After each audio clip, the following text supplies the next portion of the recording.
నేను MCA, MBA, BTech, MTech స్టూడెంట్స్కి English communication skills teach చేస్తాను. కాలేజీలో ఎప్పుడు నేను రకరకాల మతాల నుంచి, కులాల నుంచి పిల్లలు వస్తారు కనుక క్రీస్తు గురించి ఎప్పుడు నేను క్లాస్ రూమ్లో చెప్పను. ఒకరోజు ఫేర్వెల్ ఫంక్షన్ అయిపోయాక అందరం కూర్చొని పిల్లలతో, స్టూడెంట్స్తో నేను ఫ్రెండ్లీగా మాట్లాడుతూ ఉన్నప్పుడు పిచ్చాపాటి ఒక స్టూడెంట్, హైందవ స్టూడెంట్, నా దగ్గరికి వచ్చి ఒక ప్రశ్న అడిగాడు. సార్, నాకు ఎప్పటి నుంచో ఉంది ఈ ప్రశ్న, మీరు నాకు జవాబు చెప్పాలి అన్నాడు. అడుగు అన్నాను నేను. శ్రీకృష్ణుల వారు 99 తప్పులు క్షమించారు.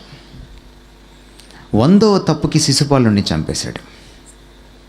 కానీ యేసుక్రీస్తు వారు ఏమిటి సార్, ఎన్ని తప్పులు చేసినా క్షమిస్తానంటాడు, ఇది ఎలా అని అడిగాడు. మంచి ప్రశ్న. నాకు ఇంతవరకు అసలైన ప్రశ్న, సిసలైన జవాబులు ఎవరు అడగలే ఈ ప్రశ్న. అప్పుడు నేను చెప్పాను, క్షమించడం అంత సులభం కాదు. ముఖ్యంగా ఒక నీతిమంతుడు క్షమించడం సులభం కాదు.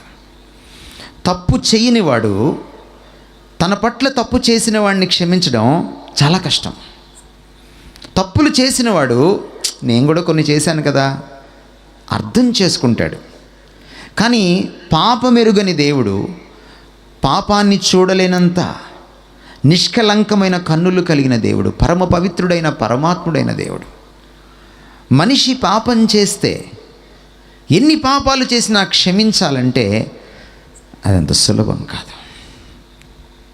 అందుకని ఏ మనిషి అయినా ఒక హద్దు దాటితే అవతల వాడిని క్షమించలేడు. అందుకని శ్రీకృష్ణుడు వారు క్షమించలేకపోయారు. కానీ యేసుక్రీస్తు ఎందుకు క్షమిస్తాడు?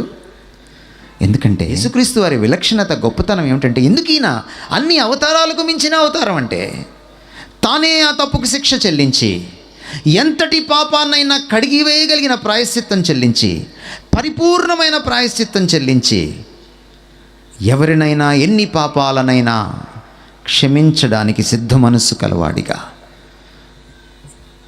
ఆయన ఉన్నాడు. అందుకనే ఆయన ఎవరినైనా క్షమిస్తాడు, ఎంతటి పాపినైనా క్షమిస్తాడు. క్షమించే మనస్సు కలిగినవాడు.